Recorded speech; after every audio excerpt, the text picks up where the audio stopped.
Ya, aja. Ini di Pak.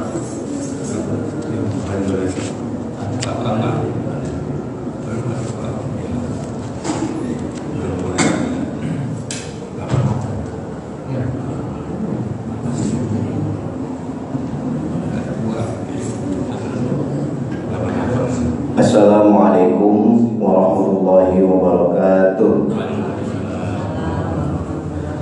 Ila hadratin Nabi Mustafa Rasulullah sallallahu alaihi wasallam. Al-Fatihah.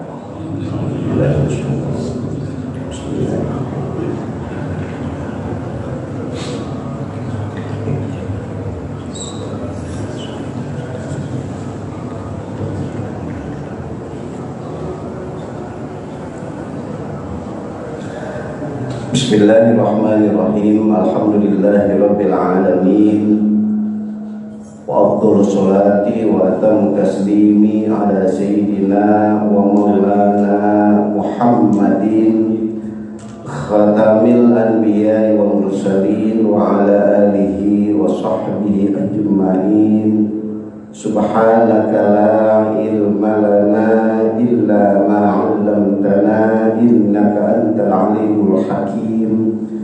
Rabbi shrah li sadri wa yassir li amri wahlul 'uqdatam min lisani yafqahu qawli. Wala haula wala quwwata illa billahil 'aliyyil 'azim. Amma ba'd. Hadirin wal hadirat, Bapak, saudara-saudara, ibu sekalian jamaah Masjid Jami Al-Muharram yang berbahagia, senantiasa marilah kita syukuri nikmat-nikmat Allah yang telah banyak dan sangat banyak dilimpahkan kepada kita, baik nikmat dalam bentuk batin maupun nikmat dalam bentuk zahir. Nikmat yang paling tinggi yaitu nikmat keimanan, maupun nikmat yang paling rendah, nikmat yang paling kecil itu nikmat sehat fisik. Doa harapan kita dengan pandai dan selalu bersyukur kepada Allah senantiasa melimpahkan taufik hidayahnya kepada kita, sehingga semua kenikmatan itu dapat kita pergunakan dengan sebaik-baiknya dalam rangka beribadah kepada Allah Subhanahu wa taala. Shalawat serta salam semoga tetap tercurahkan kehadiran junjungan kita Nabi besar Muhammad sallallahu alaihi wasallam. Bapak, saudara, ibu yang kami muliakan, seperti biasa untuk kajian di Masjid Jami Al-Muharram ini saya membuka kitab Naswail Ibad karena Syekh Nawawi Al-Bantani. Di dalam kitab Naswail Ibad atau kitab Naswail Ibadnya Syekh Nawawi Al-Bantani ada ungkapan atau ada maqalah. Wa amma darajat fa ifsya'us salam wa it'amut ta'am wa sholatu bil-laili wan nasu ninam. Bapak, saudara, ibu yang kami muliakan, ungkapan ada wa amma darajat, adapun untuk mencapai kedudukan, darajat itu kedudukan, artinya kedudukan itu kemuliaan, di mana fil akhirah, di akhirat. Tapi untuk mendapatkan kedudukan yang mulia, yang tinggi di akhirat, itu harus diusahakan di dunia. Jadi bahasa mudahnya, enggak akan mendapatkan kedudukan yang mulia di akhirat tanpa usaha di dunia. Berarti ini istilahnya ikhtiarnya, usahanya harus di dunia. Nanti buahnya, istilahnya kemuliaan itu, kedudukan yang mulia itu kita akan peroleh di akhirat. Di dalam ungkapan di sini bukan tiga aja ya, akan tapi di antaranya untuk mencapai darajat, kedudukan, kemuliaan di akhirat itu ada tiga di sini. Tapi intinya ada tiga, bukan cuma tiga ya. Banyak selain daripada tiga, cuman pengarang kitab ini Syekh Nawawi Al-Bantani mencantumkan di antara yang banyak untuk mendapat kemuliaan di akhirat itu ada tiga gitu. Di antaranya aja. Yang pertama yaitu ifsya'us salam, menyebarluaskan ucapan salam. Bapak, saudara, ibu yang kami muliakan, begini memahaminya. Ifsya'us salam itu kita menyebarluaskan ucapan salam keselamatan. Satu sisi ucapan salam itu yang terkenal adalah Assalamualaikum. Satu sisi itu. Makanya umat Islam termasuk kita ini ya, subuh di Masjid Al-Muharram ini, ucapan salam ciri khas kita umat Islam itu ya assalamualaikum pakai bahasa Arab. Ya kalau saya mau analogin, saya kiasin tadi ketika kita mulai sholat takbir, kias ya analogi. Jadi takbir itu Allahu Akbar, siapapun umat Islam ketika awal sholat menggunakan lafaz Allahu Akbar. Agamanya apa istilahnya dari mana saja, maaf nih bahasa saya, meskipun enggak bisa bahasa Arab, tapi ketika takbir tetap bahasa Arab tanpa pengecualian. Orang Arab kah, orang Indonesia kah, orang Cina kah, orang Afrika, mana aja ketika mulai sholat harus dengan takbir itu Allahu Akbar. Terkecuali banget, saya pakai banget ini bapak-bapak saudara-saudari sekalian, terkecuali banget ada orang susah untuk melafazkan bahasa Arab. Susah itu macam-macam ya. Nih susahnya, di antaranya dia tidak jelas kalau menggunakan lafaz bahasa Arab, ayat pakai bahasa Indonesia atau pakai bahasa daerah itu diperbolehkan. Bahkan sebetulnya ini tersirat ada bangetnya, susah banget. Itu hampir-hampir nggak ada yang nggak bisa gitu. Berarti ini pengecualian banget. Ya kalau kita semuanya orang Indonesia, orang mana saja gitu ya, dari daerah mana saja, itu saya yakin mengucapkan Allahu Akbar itu akan mudah gitu ya. Meskipun nanti ada ketidakjelasan, tetap harus menggunakan bahasa Arab. Nah dari sinilah yang saya maksudkan tadi. Jadi ucapan salam kita orang Islam itu ciri khasnya adalah assalamualaikum gitu. Masalahnya nanti yang kita hadapi orang Islam, maka dia wajib jawab fardu kifayah. Kalau yang kita hadapi non muslim, dia nggak wajib menjawab salam kita. Kalau di situ campur ada muslim ada non muslim, yang wajib jawab ya orang Islam aja. Nah itu. Jadi ucapan salam kita ini ciri khasnya tadi saya bilang satu sisi adalah bahasa Arab, yang kedua itu yang mendengar atau yang kita ucapkan salam kalau Islam wajib jawab. Kayak tadi saya mulai ngomong, saya bilang assalamualaikum, bapak wajib jawab ini.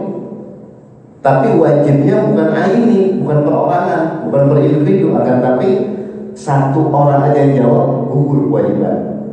Tapi kebalikan, andai kata satu aja nggak ada yang jawab, semuanya berdosa. Itu namanya fardu kifayah seperti kita sholat jenazah. Makanya ucapan salam itu tadi salah satu untuk mendapatkan kedudukan kemuliaan di akhirat itu menyebarkan salam keselamatan. Itu dari segi bahasa ya, artinya tetap bahasa Arab. Cuman sekarang ya mungkin bapak-bapak juga merasakan, mungkin 20 tahun yang lalu, 10 atau 20 tahun yang lalu, orang Islam itu kalau mengucapkan salam ya satu aja, assalamualaikum aja. Kalau sekarang kan banyak, ada assalamualaikum, kemudian ada salam sejahtera, ada ucapan salam yang lain menggunakan karena kebiasaan agama lain. Padahal sih ini teori akidah ya, identitas kita umat Islam mengucapkan salam ya satu aja. Ada pun yang kita hadapi adalah agama ini, ada agama itu dan sebagainya. Itu tanpa kita mengucapkan salam teori mereka atau cara mereka nggak apa-apa. Kan kita tidak menghina agama mereka, dan kita juga tidak, bahasa saya ini, melecehkan agama mereka. Ini bahasa kita, ciri khas kita umat Islam. Sebetulnya nggak apa-apa. Iya, kalau yang dihadapi agama yang masyarakat kita itu cuma 3, berarti 3 model salam. Agama kita dan agama mereka. Kalau di situ ada 5 orang, di situ ada 5 agama, ya berarti 5 kali. Iya, kalau 5, kalau di situ ada 7 kali. Nah ini makanya saya maksudkan tadi, bisa jadi 10 bahkan 10 tahun yang lalu kita hampir-hampir nggak mendengar tokoh kita siapa aja. Itu mengucapkan salam ya ciri khasnya satu aja, itu identitas ya, ciri khas. Ya tapi karena perkembangan zaman dan sebagainya kali, padahal sih bahasa saya dari padahal sih ya ciri khas kita umat Islam ya satu aja gitu ya. Ada kekhawatiran begini, saya bilang khawatirnya, karena udah mulai banyak pakai mengucapkan salam sampai beberapa kali, suatu saat ada yang mengucapkan 1 kali aja, tapi dikata tidak menghargai agama mereka, kan dari salah tadi. Maka saya lebih berkecenderungan kuat, saya pribadi lebih berkecenderungan kuat siapapun kita dan apapun agama mereka yang kita hadapi, tetap mengucapkan salam sekali aja. Gitu. Ini identitas kita. Nanti ketika mereka yang non Islam, non Muslim, ketika mulai mengucapkan sambutan dan sebagainya, mengucapkan pakai salam mereka, ya nggak apa-apa. Itu disebut namanya tadi ifsa'us salam. Nah, dari segi bahasanya. Sekarang yang dimaksud adalah mengucapkan salam itu kan menyebar salam keselamatan, artinya doa. Sehingga ucapan salam ini ada waktunya sunnah kita ucapin, tapi ada waktunya wajib. Di antara yang sunnah kita ucapkan ketika kita ketemu teman, kita ketemu saudara, ketemu siapa aja, kita mengucapkan salam itu adalah sunnah. Tapi ada salam yang wajib, bahkan rukun. Ya tadi kita salat subuh. Maka di antara rukun, bukan syarat ya, rukun. Di antara rukun sholat itu adalah mengucapkan salam.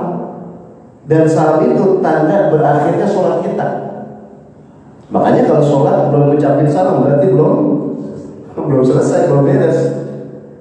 Dan kita nih, tadi sholat berjamaah, kita sholat berjamaah itu ketika kita jadi makmum, apa yang dilakukan oleh imam meskipun itu sunnah jadi wajib kita ikut. Nah tidak, saya ngomong sedikit nih, saya ungkapin, saya ulangi. Kalau kita jadi makmum, apapun yang dilakukan oleh imam meskipun itu sunnah jadi wajib. Imam ngerjain yang sunnah aja kita jadi makmum wajib ikut. Jadi mau coba mana? Apalagi yang dikerjakan oleh imam itu wajib. Satu contoh, bapak-bapak saudara-saudara, yang tadi ini kaitan akulnya dengan salam. Itu kan ucapan salam yang pertama itu yang rukun, yang wajib. Assalamualaikum warahmatullahi wabarakatuh. Itu ke kanan doang, kalau ke kiri itu sunnah. Tapi kan hampir-hampir nih, saya nggak boleh mastiin pasti ya. Hampir-hampir ketika makmum itu mengucapkan salam pasti 2 kali. Padahal yang sebelum itu wajib cuma sekali. Makanya kalau imam udah bilang assalamualaikum, makmum satu pun belum ada yang mengucapkan salam kecuali salamnya imam selesai. Maksudnya dari bareng. Ketika imam selesai assalamualaikum warahmatullahi wabarakatuh, baru makmum assalamualaikum warahmatullahi wabarakatuh. Hampir-hampir dari saya bilang, ini makmum kagak duluin baca salam yang kedua kecuali imam udah selesai salam yang kedua. Padahal yang kedua ini salam itu sunnah, bukan rukun, bukan wajib, sunnah. Tapi dari saya bilang hampir-hampir makmum nggak ada yang ngerjain, pasti mengerjakan salam yang kedua meskipun itu sunnah. Tapi tadi nggak ada yang duluin imam. Kenapa? Itulah bahasanya tadi, apapun yang dikerjakan oleh imam, makmum itu wajib ikut meskipun yang dikerjakan oleh imam itu sunnah. Jadi nggak ada kalau kita jadi makmum milah-milih. Apa Pak milah-milih? Iya pakai milih-milih gitu. Pokoknya kalau imam kerjanya wajib ikutin, imam mengerjakan yang sunnah juga kita ikutin. Ya itu resikonya kita menjadi makmum ya. Jangan pakai cara kita. Imam mengerjakan yang wajib kita ikutin, kalau imam mengerjakan yang sunnah kita nggak ikutin. Itu namanya nggak sesuai dengan hadis Nabi. Fasna ma sona'al imam. Kalau kamu jadi makmum, apapun yang dikerjakan oleh imam, kamu harus ikuti. Nah ini tadi korelasinya. Jadi ucapan salam itu saking pentingnya, itu bukan yang sunnah saja kita ucapkan salam, bahkan di dalam sholat pun, bahkan tanda selesai sholat kita ucapkan salam. Nah ini disebut namanya menyebar doa, menyebar salam keselamatan. Itu intinya berarti ada nilai kebaikan, yaitu untuk mendapatkan kedudukan yang mulia nanti pada hari kiamat atau akhirat. Yang kedua, bapak saudara-saudara, ibu-ibu sekalian, di sini dibilang dalam kitab Nasul Ibad, wa it'amut ta'am. Gini, ta'am itu makanan, udah jelas makanan itu. Jadi it'am memberi makanan. Teori ini nih, it'am memberi makan, atau itu jelas makanan. Tapi kan cara ngaji ilmu ushul fiqh ada namanya analogi, kias, gitu. Berarti memberi sesuatu yang bermanfaat dan baik buat orang lain itu sangat-sangat mulia. Berarti kata-katanya tidak harus makanan, gitu. Oke lah, saya jawab begini. Kita punya tenaga kita bisa membantu orang lain, itu sama it'am ta'am. Kita punya harta, kita bantu orang lain meskipun nggak banyak, itu namanya it'amut ta'am. Kita punya pemikiran, kita punya ilmu, kita punya pendapat yang baik, kita kasih tahu, kita kasih saran kepada orang lain, itu namanya it'amut ta'am. Bahkan kalau kita punya jabatan, punya kedudukan, apapun nama kedudukan itu, apapun jabatan itu, kita ternyata bisa memberi kebaikan buat orang lain, bisa memberi kebaikan kemaslahatan buat masyarakat, itu namanya juga it'amut ta'am. Jadi it'amut ta'am universalnya, syamilahnya begini, menjadi bermanfaat buat orang lain, itu maksudnya gitu. Dengan cara apapun, dengan makanan, dengan minuman, dengan ilmu, dengan harta dan sebagainya, bahkan dengan fisik atau tenaga, itu disebut namanya it'amut ta'am. Ini Bapak-bapak saudara-saudara, ini aktual kemarin kita 17 Agustus, yaitu kemerdekaan tanggal 17 Agustus. Itu salah satu modal, ya, saya bilang modal ikhtiarnya, perjuangan nenek moyang kita. Saya nyebutnya bukan kita, bukan orang tua kita, sudah dulu nenek moyang kita, gitu kan. Ini salah satu bentuk yang tadi kita ta'am dengan tenaga, ya, fisik lah, kemudian dengan ilmu, bahkan dengan harta, ya, sehingga negara kita bisa merdeka.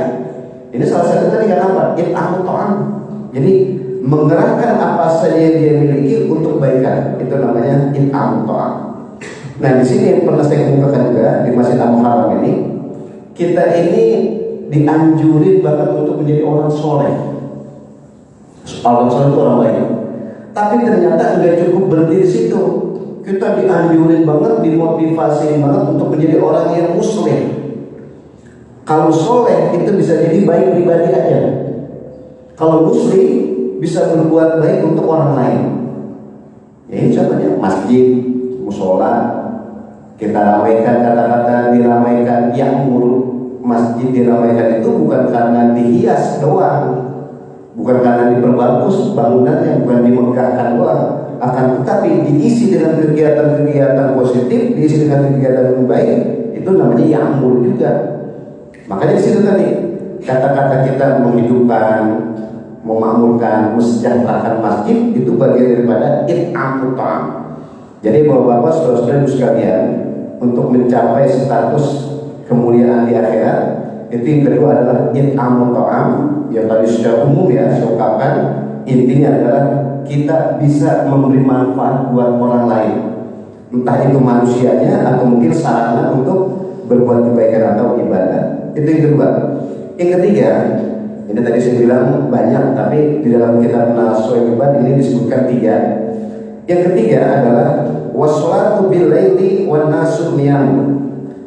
Memahaminya begini, bapak-bapak saudara-saudara sekalian, sholat itu yang wajib cuma 5 kali, zuhur, asar, maghrib, isya dan subuh, 5 kali. Makanya orang yang rutin mengerjakan 5 waktu sholat ini, itu adalah sholat yang wajib.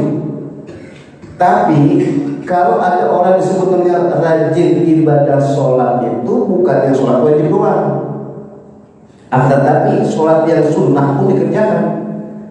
Jadi kalau mengerjakan sholat wajib itu sudah merupakan kewajiban, mau nggak mau kita kerjakan.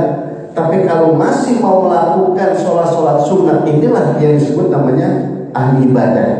Sama kalau saya mau contohin lagi ibadah dalam segi puasa. Orang rajin puasa bukan karena rajin puasa Ramadan. Ini contohnya analogi dengan kias. Orang rajin puasa Ramadan itu sih bukan rajin puasa. Emang mau tidak mau, karena itu wajib. Gitu. Tapi ketika dia rajin puasa, itu disebut bukan puasa wajib doang. Puasa sunnah dikerjakan berarti rajin puasa. Sama wis berdoa aja jauh-jauh. Sama. Ketika orang rajin sholat itu bukannya rajin sholat disebut adalah orang yang melakukan sholat wajib 5 aja. Kalau 5 itu mau tidak mau kita kerjakan. Bahkan dalam keadaan musafir pun, bahkan dalam keadaan sakit pun, tetap kita wajib kerjakan itu. Makanya nggak ada istilahnya kodok sholat, nggak ada kalau sengaja tinggal, kemudian dia kodok, nggak ada. Itu saking pentingnya bahwa sholat itu ibadah yang nggak ada keringanan untuk boleh ditinggalkan. Artinya sengaja ya, boleh tinggalkan itu maksudnya sengaja ditinggalkan, itu nggak ada. Nah, di sini yang dimaksud di dalam kitab Nashul Ibad adalah wassolatu ay sholatu sunnah. Jadi orang yang dikatakan rajin sholat itu adalah yang sholat sunnah. Kalau sholat sunnah dikerjakan, maka yang wajib pun insya Allah rajin dikerjakan juga. Tapi yang rajin bahasa tadi, orang yang sholat wajibnya selalu dikerjakan belum tentu rajin sholat sunnah. Itu pedoman. Yang rajin sholat sunnah, saya husnuzon, saya positif tinggi. Kalau sholat sunnah aja rajin, insya Allah sholat wajibnya juga rajin. Sholat sunnah dikerjain, apalagi yang wajib. Tapi yang rajin sholat wajib belum tentu rajin sholat sunnah. Gitu, itu teori kan. Nah, contohnya apa lagi? Ini sholat subuh. Kalau orang sholat subuhnya bagus, jaga waktu lah maksudnya begitu. Yang 4 waktu sholat itu pasti bagus juga, pedoman. Tapi kebalikan, kalau sholat yang lain aja, contohnya maghribnya aja nggak beres, jangan diharap sholat subuhnya mau beres. Maka sholat subuh itu patokan. Sholat subuh itu sebagai jaminan. Kalau orang bagus sholat subuhnya, maka 4 waktu sholat yang lain pasti bagus. Tapi kalau sholat selain subuhnya enggak bagus, jangan diharap sholat subuhnya mau bagus. Susah ya. Nah itu buat jaminan. Jadi kalau sholat di antara waktu sholat wajib yang paling berat memang sholat subuh. Tapi di dalam bahasa kitab Nasolih ini diistilahkan untuk mencapai derajat, sekali lagi derajat ya, kemuliaan di akhirat itu adalah sholat sunnah. Nah, sholat sunnah yang paling berat adalah sholat sunnah yang dilakukan pada malam hari, yang lebih populer disebut namanya tahajud. Makanya sebetulnya gini, bapak-bapak, saudara-saudara sekalian, kita sholat tahajud itu nggak diniatin sholat tahajud juga dikatakan sholat tahajud. Kan nyebut nama sholat itu buat nggak rancu aja. Kayak kita tadi sholat subuh nyebutnya usolli fardhu subhi. Insya Allah ntar nih ketika waktu zuhur kita ketemu usolli fardhu zuhri. Jadi nyebut nama sholat di dalam sholat itu biar nggak rancu aja. Padahal hakikatnya itu ada dalam hati. Jadi kita niat sholat dalam hati ini juga beres. Cuman kan menurut Imam Syafi'i ungkapan niat itu disebut mustahab. Kita nyebut nama sholat di dalam niat itu bagus biar gak rancu. Padahal nggak nyebut nggak apa-apa. Tapi kalau menurut mazhab Syafi'i diucapkan itu mustahab. Usolli fardhu subhi, termasuk usolli sunat duha, usolli sunat tahajud. Jadi menyebut nama sholat itu sangat-sangat bagus ya. Biar gak rancu antara sholat wajib dengan sholat sunat. Dengan sholat sunat yang satu dengan sholat sunat yang lain biar gak rancu, makanya disebutkan juga. Nah tadi saya bilang di sini. Jadi sholat sunat itu salah satu modal ya untuk mencapai kemuliaan di akhirat. Tapi yang maksud sholat sini adalah sholat sunat. Dan sholat sunat yang paling berat bilaili pada malam hari, spesifik banget, khusus banget adalah sholat tahajud. Gitu. Tadi istilah saya bilang sholat tahajud itu sholat sunat yang paling berat, yang paling susah. Ya kalau bahasa saya paling susah, paling berat. Kalau yang luar biasa, masya Allah luar biasa. Sehingga saking beratnya begini sholat tahajud. Itu orang sholat tahajud, satu sisi dia harus tidur dulu. Setelah maghrib nih, tadi disebut malam kan setelah maghrib. Setelah maghrib atau setelah isya atau jam 8 jam 9 harus tidur dulu. Yang kedua setelah jam 12 malam kan berat. Andai kata belum tidur, ya mungkin bisa banyak yang pada begadang jam 11 jam 12 belum tidur. Tapi kan enggak jadi sholat tahajud. Itu harus tidur dulu. Atau mungkin tidur tapi jam 9, jam 8 masih ada sisa, habis maghrib tidur. Jam 8, jam 9 atau jam 10 dia sholat. Nyebutnya tahajud juga nggak bisa. Makanya andai kata ada orang dari habis maghrib nggak tidur, ujung-ujung tahu-tahu jam 11, jam 12 atau jam 1 dia sholat tahajud, ya nggak bisa. Kenapa? Sebab belum tidur. Atau kebalikan, habis isya jam 8 tidur, tahu-tahu jam 11 dia udah sholat tahajud juga nggak jadi. Kenapa? Memang harus setelah jam 12. Nah itu kadang-kadang nyenyaknya kita. Saya bilang kita ini tidur itu kan justru setelah jam 12 malam, jam tengah malam. Nah itu makanya sholat sunat yang paling berat adalah sholat sunat tahajud. Nah hingga di sini dibilang yang ketiga, salah satu untuk mencapai kedudukan yang kemuliaan di akhirat adalah sholat sunat tahajud. Diartikan ini, tapi dengan catatan ini indah bahasanya. Wan nasu niyamu, Sholat sunat tengah malam atau sholat sunat tahajud atau sholat sunat yang lain tapi dilakukan pada malam hari dengan catatan wana sunyamun, manusia pada tidur. Apa maksudnya ketika kita sholat manusia pada tidur? Itu diartikan ketika kita sholat sunat malam hari jangan sampai manusia itu terganggu dengan kita melakukan ibadah sholat. Jadi tujuan itu. Jadi kita sholat tapi enggak ganggu mereka. Tapi dibalikan, kalau kita sholat sunat pada malam hari tapi mengganggu mereka yang sedang istirahat, sedang tidur, itu yang nggak boleh. Jangan dibalik. Ini ada anekdotnya begini. Ketika ada orang pengen sholat dari rumahnya, kira-kira dari rumah ke masjid 50 meter, 100 meter, atau mungkin 200 meter lah. Dari rumahnya ke masjid 200 meter. Itu selama di perjalanan, di bahasa saya Pak, berisik. Apa berisik? Berisik aja gitu, ada yang Jakarta, ada yang diperbuat dan sebagainya, sehingga suara itu apa yang dikerjakan atau jalan dan sebagainya, orang-orang yang malam itu lagi pada tidur dia terbangun. Kan gini Bapak Saudara, kita kalau malam suara yang sedikit aja itu akan merasa terdengar. Beda kalau siang datang, kalau dari di atas jam 8 itu suara-suara, kalau suara pelan nggak bakal terdengar. Tapi kalau malam, apalagi udah jam 1, jam 2, suara yang asal pelan banget tapi karena udah hening, udah sepi gitu jadi kedengeran. Makanya tadi andai kata ada orang mau sholat kemudian dia sampai mengganggu orang yang sedang istirahat, mengganggu orang yang pada tidur, itu dimaksud berlawanan, kontradiksi. Maka di sini disebutnya washolatu bil laili wan nasu niyamun. Silakan ya, bagus banget sholat sunat pada malam hari, tapi dengan catatan wan nasu niyamun, orang bisa tidur, orang bisa istirahat. Jangan sampai kita mengganggu ketenangan mereka yang sedang istirahat. Itu disebut namanya sempurnanya sholat sunat yang dilakukan pada malam hari. Yang tadi saya bilang jangan dibalik. Ketika mau sholat sunat dari rumah ke masjid, apa aja dikerjain, apa aja diomongin, menyebabkan orang jadi terganggu gitu. Bahkan Bapak Saudara ini terakhir, semoga mungkin nanti bukan tanya jawab, itu sholat sunat yang paling utama itu sebenarnya di rumah. Kalau sholat wajib berada di masjid, gitu. Kalau sholat sunat itu di rumah.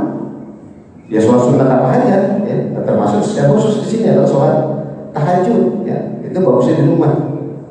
Sehingga tujuannya kalau kita sholat di rumah, yang saya bilang tadi afdal apa? Jadi rumah itu bukan hanya dipakai bukan untuk tidur doang, bukan untuk kita yang melampiaskan mungkin kita makan, kita minum di rumah, bukan. Akan tapi rumah jadikan juga tempat ibadah. Seminimalnya adalah ibadah sholat sunnah. Maka di situ dibagi-bagi. Tapi buat kita nih orang laki, nanti orang perempuan beda lagi. Kalau kita buat orang laki, rumah itu jadikan juga untuk ibadah sholat. Sehingga sholat sunat itu buat kita orang laki itu afdolnya di rumah. Sholat wajibnya baru di masjid. Tapi orang perempuan itu nggak termasuk tadi, gitu. Orang perempuan sholat di masjid bagus, sholat di rumah memang aslinya di rumah, mau yang wajib maupun yang sunnah. Tapi kalau kayak kita di Islam haram nih, bapak-bapak, saudara-saudara sekalian, itu pokoknya intinya sholat di rumah itu afdolnya apa? Sebab tempat kita tidur, tempat kita makan dan sebagainya, kita pakai juga buat ibadah. Dan ibadah yang paling utama adalah ibadah sholat. Itu maksudnya begitu. Jadi di sini kesimpulannya, washolatu bil laili wan nasu niyamun, sholat sunat yang dilakukan pada malam hari, tapi tidak mengganggu saudara-saudara kita, kawan-kawan kita yang sedang istirahat. Itu intinya. Sebagai kesimpulan, kita ini pengen kehidupan kita bukan bahagia di dunia luar. Kesimpulan begitu, kita pengen bahagia juga di akhirat. Dan ini dikasih tahu oleh para ulama, tentu berkaitan semuanya ini nyambung kepada ajaran junjungan kita Nabi besar Muhammad SAW untuk mencapai ketentraman, kebahagiaan, termasuk nanti kedudukan yang mulai di akhirat. Itu paling tidak ada 3 ini. Yang pertama menyebar salam keselamatan, artinya doa ini ya. Yang kedua ada kepedulian sosial kepada siapa aja, apapun yang kita bisa. Yang ketiga kita perbanyak ibadah yang paling utama, yaitu ibadah sholat. Yang dimaksud di sini adalah ibadah sholat sunat. Kalau sholat sunatnya rajin, pasti sholat wajibnya pun bagus. Itu seperti itu.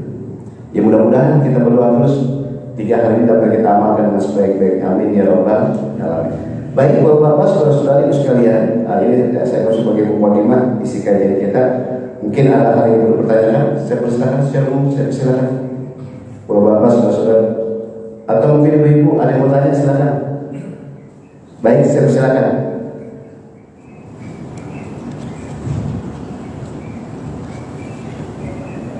Baik, silakan Pak. Assalamualaikum warahmatullahi wabarakatuh. Waalaikumsalam. Dalam sholat itu kan salam sebagai salat imam, tanda berhentinya sholat. Iya.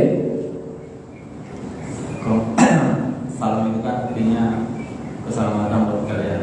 Iya. Maksudnya, kalian itu siapa ya Pak Ustaz?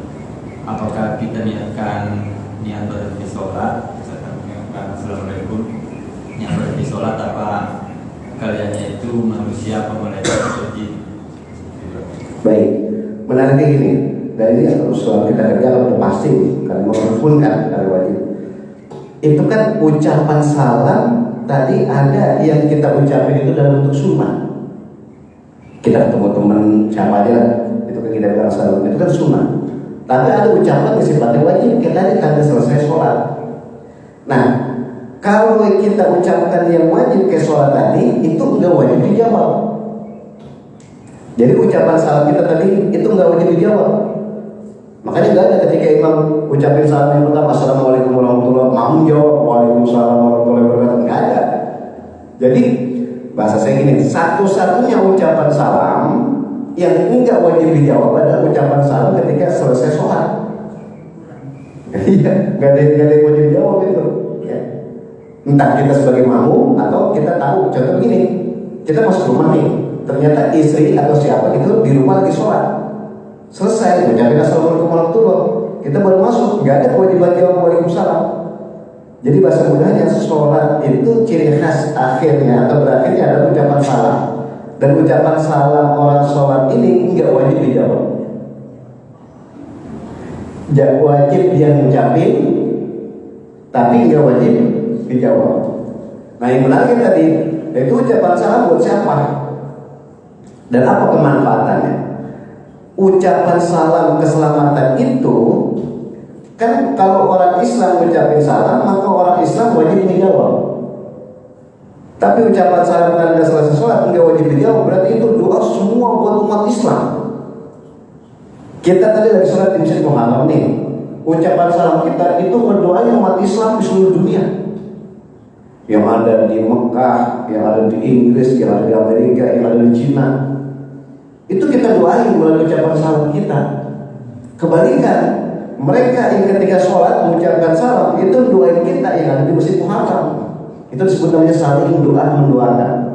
Bahkan orang doain sesama umat Islam itu enggak pernah berhenti, terus berkesinambungan.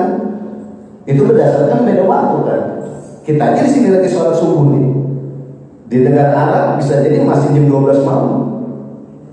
Di negara lain ada yang udah zuhur, di negara lain ada yang asar. Makanya sama mengumandangkan azan itu full 24 jam, enggak berhenti. Sama sholat itu 24 jam di seluruh dunia enggak berhenti. Berarti kita umat Islam saling doa mendoakan enggak berhenti selama full 24 jam.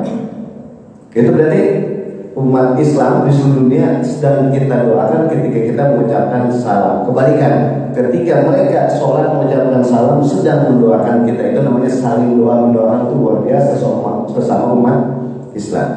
Dan ini ucapan salam itu kemanfaatannya Bapak-bapak saudara-saudara, kita berukhuwah Islamiyah, kita persaudaraan sesama umat Islam itu bukan masih hidup aja, udah mati terus berlangsung. Makanya saya ambil dalil yang paling jelas dan mutlak kita orang laki. Kita sholat Jumat itu salah satu rukun terpenting ketika khatib menyampaikan adalah doa. Makanya ketika khutbah kedua itu khatib kan wajib bilang Allahumma ighfir lil muslimin wal muslimat. Berarti umat Islam di seluruh dunia itu didoakan oleh kita. Kebalikan, kita pun didoakan oleh mereka. Sampai-sampai ada lafaz al-ahya'i minhum wal amwat. yang hidup dan yang mati. Makanya tadi saya bilang, kita umat Islam ini masih hidup saling doa-doakan dan bukan terputus ketika mati. Sudah mati pun terus berkesinambungan. Masya Allah, inilah disebut namanya indahnya kita berukhuwah Islamiyah seperti itu. Yaitu bagian daripada tadi, intinya ucapan salam ketika sholat itu diperuntukkan buat umat Islam di seluruh dunia. Bahkan tadi ada bahasanya al-ahya'i minhum wal amwat, berarti umat Islam yang masih hidup maupun yang sudah mati itu kita doakan. Yang ngebedainnya begini, kalau kita doa Islam yang lagi ibadah, kalau istilahnya anduk itu nyerap. Apa Pak nyerap? Langsung basah nih, diandukin, cepat keringnya, itu nyerap. Artinya apa? Kita kalau doa Islam yang sama-sama ahli ibadah itu mantep, malam. Tapi kalau lagi ibadahnya ogah-ogahan, apalagi maksiatnya banyak, ya nyerapnya susah. Itu makanya doa itu nggak sama kepada siapa yang kita tujukan. Iya sih sama-sama wajib sesama umat Islam, tapi tergantung. Kalau mereka lagi ibadah, nyerap, refleks langsung. Ya sama kebalikan kita juga. Itu disebut namanya doa mendoakan itu sangat penting. Tapi dari saya silakan garis bawahnya, kalau sesama yang ahli ibadah itu akan nyerap, refleks langsung. Bagus istilahnya begitu ya. Ya itu tidak seperti tadi ya. Silakan mungkin kalau ada pertanyaan lagi. Baik, silakan. Ini berkaitan dengan sholat wajib untuk laki-laki. Ada satu pendapat bahwa laki-laki itu wajib ke masjid. Yang satu bilang sunnah. Padahal dalilnya kan jelas ya. Pertama, Rasulullah pernah marah waktu sholat jamaah pada di rumah kan, pernah membakar rumahnya. Satu. Kedua, ketika sahabat yang buta menanyakan, ya Rasulullah, saya kan buta, boleh nggak dengan anak sholat di rumah? Dijawab boleh. Artinya, apa kamu dengan aja dengar dagangilah kan gitu kan? Berarti wajib kan. Ketiga, ada dalil yang bilang bahwa barang siapa mendengar aja tidak mendaganginya, maka tidak ada sholat baginya. Mana yang benar, ada wajib bagi laki atau sunnah? Baik, ini baik, menarik ini. Bapak-bapak, saudara-saudari, sholat berjamaah, kata sholat berjamaah di mana aja, itu status hukumnya adalah sunnah muakkadah. Kecuali Jumatan, lagi ini. Pokoknya kalau Jumatan udah wajib harus berjamaah. Tapi kalau sholat yang namanya berjamaah di mana aja, itu status aslinya adalah sunnah muakkadah. Udah, itu statusnya. Sekarang ini spesifik nih, khusus kalau di masjid kan beda. Nah berarti sekarang kalau sholat di masjid, saya masih nyebut di masjid dulu nih, belum bukan jamaah. Jadi biar gampang, kalau sholat jamaah kecuali Jumatan itu hukumnya sunnah di mana aja, gitu. Aslinya sholat berjamaah itu begitu.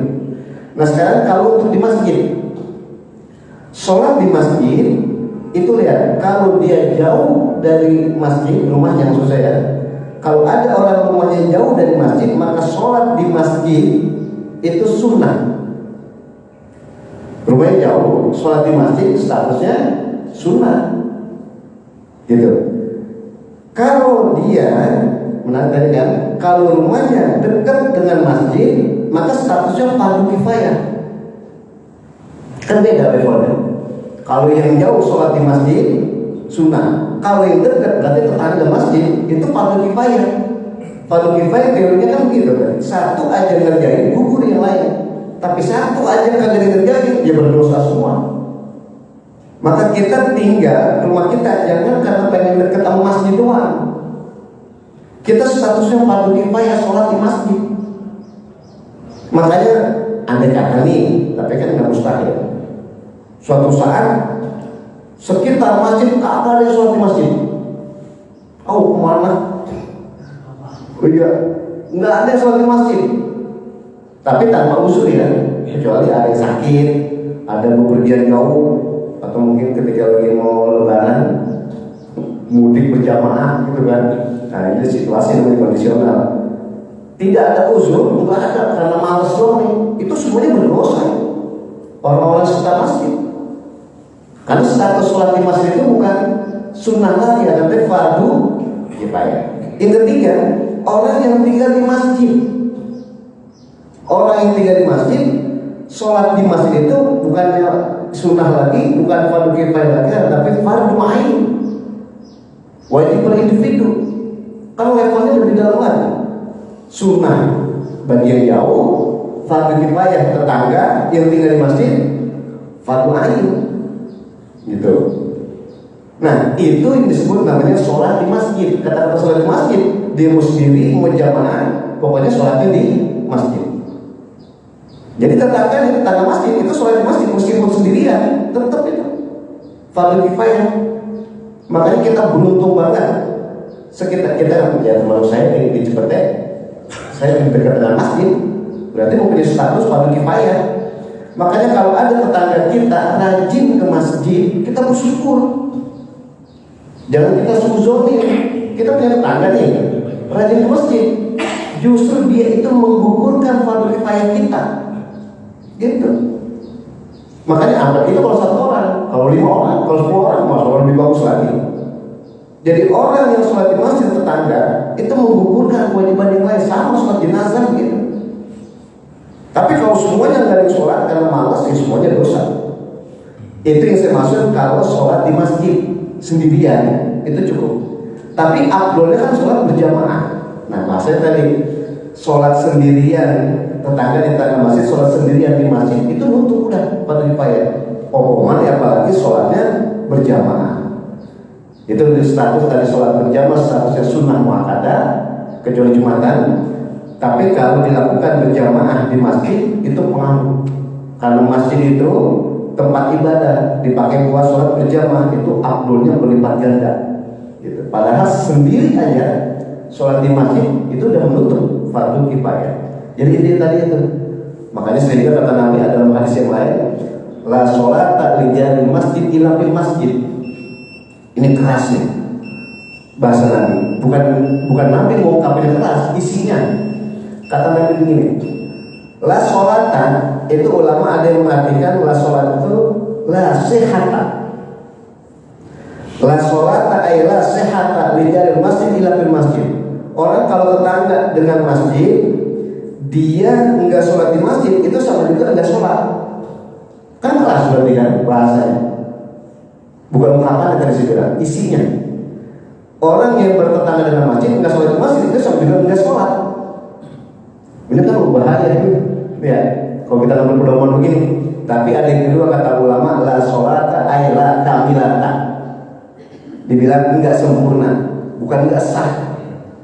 Berarti orang yang bertetangga dengan masjid, dia enggak sholat di masjid, enggak sempurna, tapi tetap sah. Ini bahasa saya mendingan. Enggak sholat di masjid, tapi dia sholat di rumah. Sholat di masjid bagus banget, sholat di rumah masih bagus. Yang belum bagus, enggak sholat. Itu namanya ada tahapannya. Nah, tapi menarik tadi, ya. Berarti kita semua ini, bapak-bapak, saudara-saudara, kalau bertetangga dengan masjid itu fardu kifayah. Maka sekali lagi kalau ada tetangga kita ada di masjid, masalah itu bersyukur dan itu dakwah Islamiyah. Ya. Begitu. Itu yang kita tadi. Baik, bapak-bapak, saudara-saudara, ibu sekalian, mungkin ini saja. Atau ada pertanyaan? Oh masih ada. Oh mungkin ibu ya silakan ibu perwakilan. Ini kan masjid ini ada bentuknya kan segi empat, berarti kan ada tetangga depan, ada tetangga belakang, ada tetangga kiri, ada tetangga kanan. Apakah setiap tetangga itu misalnya tetangga depan satu orang sudah mewakili fardu kifayah, tetangga ke kanan tidak ada yang sholat, tidak mewakili apa? Berarti tetangga yang sebelah kanan apa maksudnya tidak menutupi gitu. Maksudnya tetangga itu bagaimana itu? Baik, tetangga masjid itu diistilahkan juga ada istilahnya 40 rumah. 40 rumah tetangga masjid itu radiusnya itu bukan dibilang apa 50 meter, apa 100 meter, apa sebelah kulon, sebelah ngetan, mudik, ngilir, apa maksudnya barat, timur, utara, selatan, enggak gitu. Pokoknya rumahnya itu 40 meter dari masjid. Kalau zaman dulu yang namanya 40 mungkin kan jauh, karena rumah kan bukan model flat, bukan model apartemen. Jauh 40. Kalau sekarang kan banyak apartemen. Iya, berarti ke atas bawah dan sebagainya, pokoknya 40 meter. Apa maksudnya 40 rumah, bukan kan meter. Itu tetangga masjid. Makanya salah satu ciri khasnya itu kalau 40 meter, 40 rumah maksud saya, bukan patokan meter lagi, 40 rumah. Kenapa dulu kalau azan, kaitan azan tadi itu pada di menara. Kalau dia azan di menara, itu kan suara kan, kalau azan kan suara kencang, keras. Itu karena masih sepi, insya Allah akan nyampe, akan kedengeran. Maka yang kedengeran suara azan dulu katanya nggak pakai pengeras suara. Itulah yang mempunyai fardu kifayah sholat di masjid. Kalau sekarang azan kan pakai mic, pakai pengeras suara. Suara serumah itu kedengeran. Jadi patokannya dia nggak pakai suara. Makanya dulu pakai azan itu di menara. Itu salah satu hikmahnya begitu. Menara itu tempat azan. Jadi kembali ke tadi ibu ya, bahwa sholat yang di masjid itu fardu kifayah buat tetangga masjid. Patokannya bukan karena meter, bukan karena belahan, sebelah sono sebelah sini, bukan. Pokoknya itu disebut 40 rumah ya. Entah itu satu-satu karena ganti tingkat atau model flat atau apartemen, itu intinya tadi. Baik Pak, silakan. Assalamualaikum warahmatullahi wabarakatuh. Waalaikumsalam warahmatullahi wabarakatuh. Ada kalau misalnya kita mau melaksanakan sholat malam sebelumnya kan kita harus tidur dulu. Tidur dulu ya. Tapi ada pernyataan bahwa kalau kita melaksanakan sholat malam itu tidak mesti tidur dulu. Apakah ada dalilnya? Sekian, terima kasih. Gini, yang sholat sunat malam, sebutnya sunat ya. Yang namanya sholat sunat malam yang kudu, pada bahasa kudu nih, yang harus tidur dulu itu tahajud doang. Jadi yang kudu tidur itu tahajud doang. Kalau sholat sunat yang lain enggak. Contoh mau sholat sunat tasbih malam hari nggak perlu tidur. Terawih yang populer. Apalagi kalian besok mau ngapain itu biar dapat petunjuk istikharah. Tapi sholat ibu-ibu bapak sholat istikharah jangan sering-sering. Entah apa aja jadi istikharah ya. Malam nih besok mau masuk sholat asar mau pasang gorden istikharah kan kacau jadi. Jadi dia sholat sunat yang disyaratkan tidur itu tahajud doang, bukan semua sholat sunat. Kenapa saya bilang tadi tahajud doang? Sebab tahajud itu bahasa Arab artinya adalah tarkul hujud. Tarkul hujud diartikan meninggalkan tidur. Orang lagi tidur bangun, maksudnya dia tidur, itu namanya tarkul hujud. Asal kata daripada hajada, tahajud, tahajudun, tahajudan. Berarti tarkunau. Berarti sholat sunat tahajud doang yang disyaratkan untuk tidur. Tapi sholat sunat yang lain enggak, itu intinya. Baik, silakan. Tadi yang mau tanya lagi. Baik, silakan. Contoh aja. Iya. Contoh misalnya sholat zuhur ya. Iya. Berarti lebih utama sholat sunnahnya di rumah, baru wajibnya di masjid. Itu juga pada zuhur kembali ke rumah sholatnya. Apa begitu? Baik, gini. Nah, ada beda sedikit. Yang tadi dimaksud sholat sunnah itu kan saya contohin tadi sholat tahajud ya. Sholat tahajud yang mustaqil lah. Apa sholat sunat yang mustaqil lah? Sholat tahajud kan tersendiri. Artinya kalau sholat sunnah tadi kan enggak mengiringi sholat wajib. Tapi kalau sholat sunat yang mengiringi sholat wajib namanya rawatib. Nah, sholat rawatib itu kan kalau kita mengikuti ambil kesimpulan, pokoknya sholat sunat apa saja amalnya di rumah. Tapi ada sholat sunat yang mengiringi sholat wajib. Yang mengiringi sholat wajib berarti yang qobliyah dan ba'diyah. Nah, ini disesuaikan dengan rumah kita. Nah, ini begini bapak-bapak saudara-saudara. Kalau kita sholat sunat di rumah itu bagus tadi. Dengan catatan habis sholat sunat kita langsung ke masjid, nggak bakal ketinggalan. Itu boleh dan itu bagus. Contoh nih, kan jarak berarti betul Pak, jarak.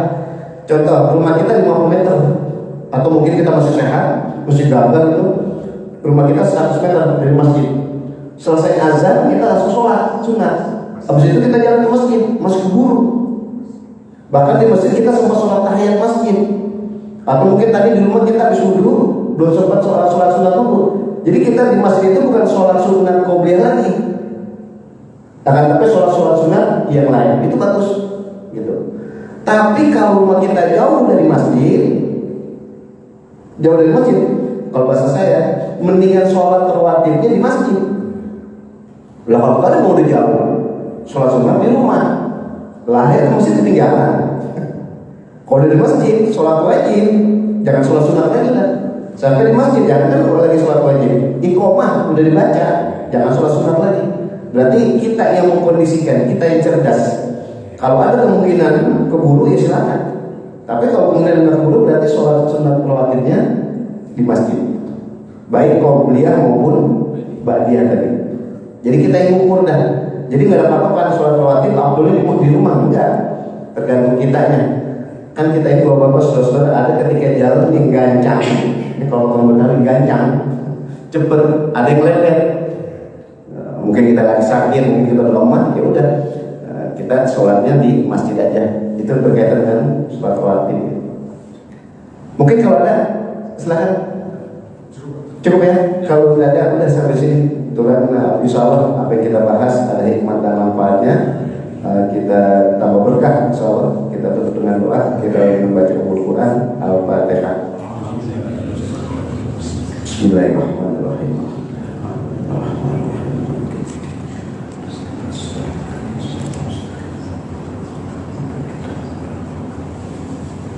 Wa'fu 'alal karim, wa'fu 'alal karim, wa'fu 'alal mujib as-sa'irin. Allahumma a'inna 'ala dzikrika wa syukrika wa husni ibadatik.